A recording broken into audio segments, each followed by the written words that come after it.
Imagine James, he's 18 years old and he's basically new at the gym. He's actually only been going for 2 years. And I say that like it's a short amount of time. Because for him, this time is pretty short.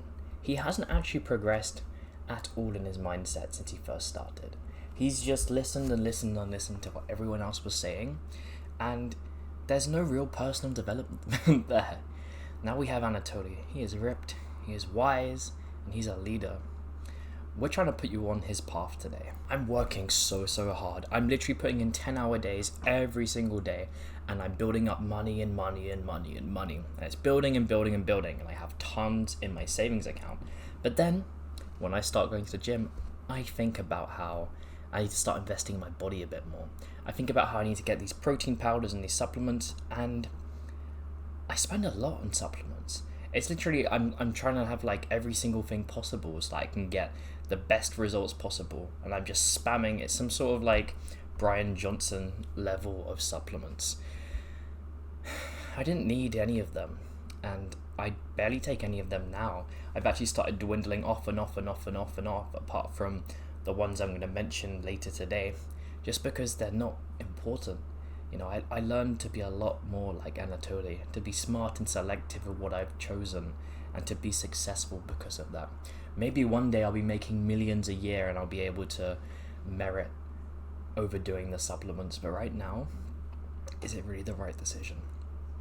So here's an actionable step you can implement. Take 5 minutes, or as long as you need, I guess, and literally just write down the supplements you're taking on a piece of paper or a phone or whatever, some sort of like, on the phone you could do the to-do list function. On a paper, I want you to add a checklist row.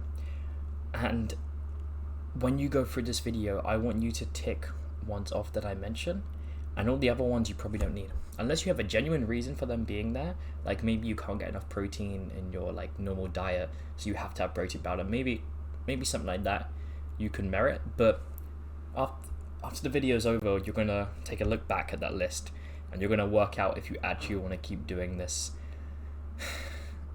wasting money sort of scenario on things that aren't going to make a difference. So the first supplement which actually is going to do something is zinc. Zinc is an incredible test booster, an incredible sleep booster, an incredible muscle repair enhancer. I don't know what sort of words to use here, but zinc is something which is so ridiculous to meet in your normal diet.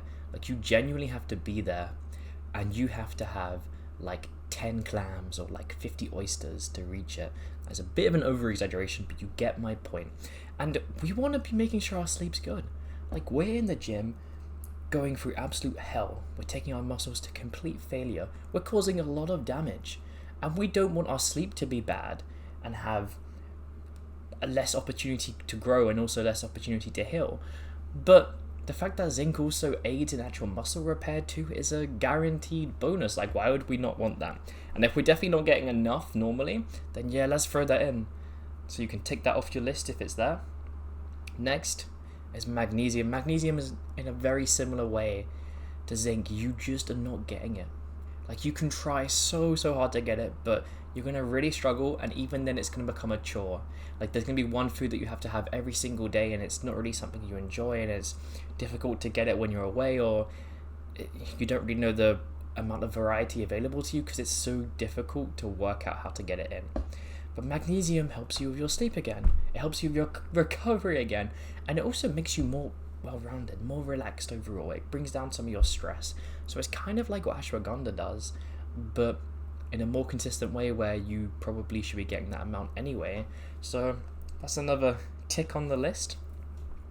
Now, of course, this could not be a here's what supplement to take video if I did not mention creatine. And creatine, of course, is going to be on here. Creatine saturates the muscles with water. That's like its whole big thing, and people are like, oh, well, the water retention, isn't that going to make me look fat? Isn't that going to make me all puffy? And the muscle is what gets bigger. There's none of your like skin retaining more water, it's just your muscle. And it's literally the most tried and tested and safe supplement. Like, there's literally no studies saying that it's got some bad side effects, unless we count hair loss, which is something which only happens if you naturally are going to have hair loss, so it's like a non-issue anyway. You know, just push through. You probably don't have hair loss. If you do, it's going to happen anyway. Take creatine.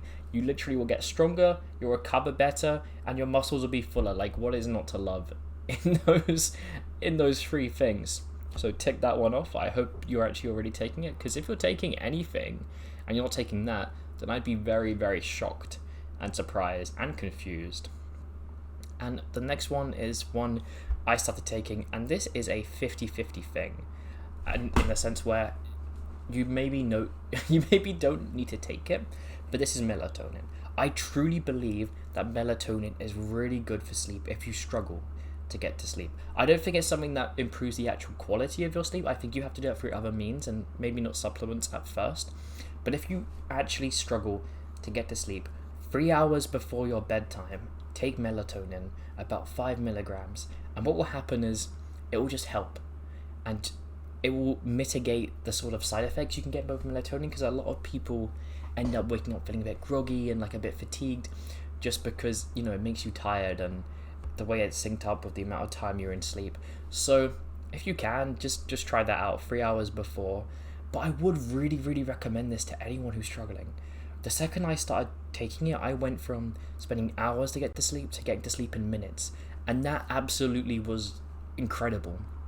Because not only was I getting better sleep, and potentially even the best sleep of my life, now that I think back on it, but if we take a look at the idea of sleep and the consistency of sleep, when we stop taking melatonin, we're still able to achieve that same sort of regularity and consistency, because yes, at first we may have needed this thing to help us actually kind of reset things and get moving again, but now that it's such a like bulletproof habit, it's no longer necessary. We can take it away and we're still going to get the most amazing sleep, although it might take like 30 seconds longer to get to sleep. But you see what I'm saying? It's something which is annoyingly shunned. Like, a lot of people talk about how it's awful and how you shouldn't take it and how you're going to get dependent or how you're going to get addicted to it, which are things that aren't proven. Like, sure, you can be mentally dependent on everything. Like, when you're a little toddler, there can be a blankie and it gets taken away from you and you start crying. Or like when you're 6, there could be a teddy you take to school, and if it's not there, you think something's going to go horribly wrong. It's not actually true. Like, it doesn't have the sort of addiction that actually drugs have, like addictive drugs. It just has a dependency the same way our mind can form a dependency with anything. But if you're smart and you know that that's what the dependency can come from, and you understand that it's just a belief that you're dependent, it's very, very easy to have it not affect you at all, because you understand there's no real addiction. You're just worried that you won't be able to get to sleep without it, which is a fair worry to have. And that just makes it simple. And plus, a lot of people will also say the tolerance changes. It doesn't change. Your body will continue producing its natural amount of melatonin no matter what, because the cycle involved isn't something where there's like a negative feedback loop. So if there's an overproduction of melatonin, it would like stop the same way, you know, like testosterone. If there's too much testosterone, the body stops producing. That doesn't exist. It's literally just light stimulus, you know, night day cycle, and that's what's linked to melatonin production. So you do not have to worry about like, oh, if I take this for 2 months to fix my sleep right now and then I remove it, it's absolutely going to fall apart, because like, you don't have to worry, okay? And the tolerance will not grow, because it's just like, it's like a cup. The cup doesn't get bigger because you're taking melatonin. The cup is always one size, and you're just trying to fill it to the top, and that's when you can like have perfect sleep. And you can do that naturally, or you can take a melatonin supplement for a short period of time to reset things and make good things, to make things good. And then maybe you travel or things go wrong, you know, you can always go back to it and be like, okay, we're gonna have this for like 2 weeks, reset my sleep schedule, get back on track. Like, that's super easy. Personally, it's something where I just take it no matter what, because my regularity of sleep isn't where I'd like it to be yet. And sure, when it is, I won't have to worry about it. I won't use it. But for now, you know, it's no biggie. I'm just going to take it. There's literally no negative consequences. The last supplement which I will recommend is caffeine. Caffeine, so long as you're not within your sort of sleep window of like 15 hours maybe.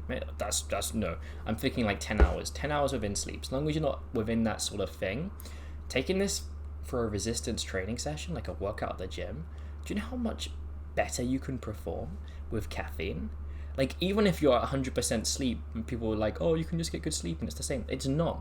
It will give you extra reps. It will let you push even harder. You'll get way more stimulating reps. You'll get way more out of it. You will grow bigger. You'll recover quicker. Your endurance will be better. What is not to love? It's a very, very great thing, but do be selective with it, in a sense that you have a few things you can do, really. You can take it on like one specific day. So like you could pick leg day as like the one thing that needs caffeine for that extra bit because it is so taxing. Or you could take a different approach where you cycle off it. So like you do 3 weeks of caffeine and then 1 week without caffeine. It's just up to what you personally want to do. And of course, listen to your body's signals. If even a little bit of caffeine at any time of the day means that you can't sleep, don't take it. If you can literally take caffeine 2 hours before bed and it makes no difference to your sleep, don't worry about the whole like limiting the sort of period you're in, because some people are like that. Some people are like hyper responders to caffeine and the effects of it, but not the prevention of sleep. And if you can, I say caffeine in the sense of like caffeine tablets usually, but if you can get a caffeine tablet, I know this is kind of cheaty because it's throwing something additional to the supplement, but if you can get one that also has L-theanine, it will reduce the negative side effects like jitters or anxiety or messing with sleep. It will like reduce that and bring it down. So if you can find something like that alongside caffeine in a tablet, definitely get that sort of thing. That's it, man. Those are all the supplements, and here's a full plan of action though, you know, something that you can follow to kind of work out how you should go forward with supplements. So the first thing I want you to do is take your list and everything that you haven't ticked, adjust it. Remove them. You don't need them. Literally finish off the pot or the tub or whatever, and then that's gone completely. But I will say this, if you have something which is specific for an issue you have, like say you have a thyroid issue and you have a supplement which really helps with with that, or maybe you have a sleep quality issue and you take a specific supplement for that, you know, don't have like a ton of cope and be like, oh yeah, it helps my testosterone, it helps this one thing, because we have to be like very selective. Like, is this a problem that's keeping you up at night? And I don't mean that in the sleep sense, I mean like you're up at night worrying about this. You're like, oh, my thyroid is really bad, or like, oh, my knee, so you know, maybe there's like a joint health supplement because of an actual issue and injury.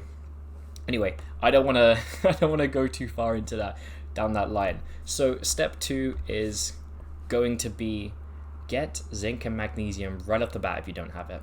This will make your recovery so much better, and just take it forever and ever and ever. And of course, alongside step 2, I want you to start taking creatine if you're not. I don't really want to have this as like the main point of step 2, because most people are taking creatine, you know, 5 grams a day, saturate those muscles. Don't worry about a loading phase. You're going to be taking it forever, so that stuff really doesn't matter. Now step 3, this is a very important step. Make sure that what you're getting is good quality and stuff that's third-party tested. You'll usually be able to see this sort of thing on Amazon when you're going through, but if it's not third-party tested, it basically means that they can put any dose in there and there's no one really checking to make sure the dose is real. So although things may get past third-party checks, it's always better to have that extra additional layer of safety. Now for step 4, with caffeine, use it sparingly. Understand the negative effects it has for you, and I know we shouldn't trust anecdotes because they're useless, but when it comes to one specific person, anecdotal evidence of the effects that a compound can have on your body is, of course, very important, especially when you can get a differing thing. It's not like training to failure, where everyone will benefit from it and get extra gains. It's literally a completely different thing. Like, some people are hyper responders to testosterone. You give them a small dose and they blow up in size.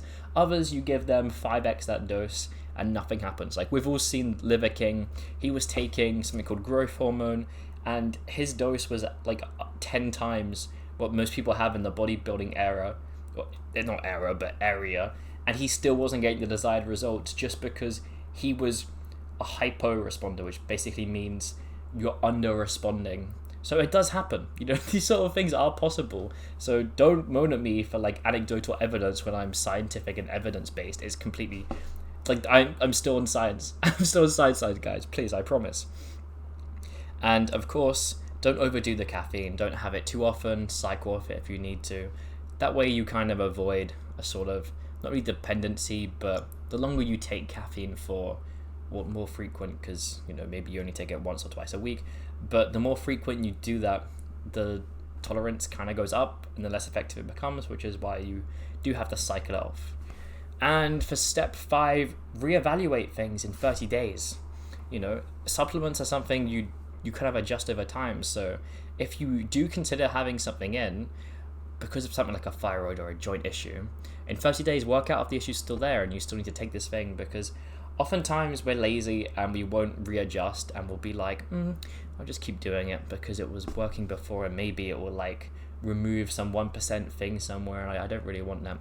But you have to be diligent with this sort of stuff because it is costing you your cold hard cash. And maybe, eventually you could make a ton of money and it doesn't matter. But currently that's probably not the case. Currently there's definitely better places you could be spending your money.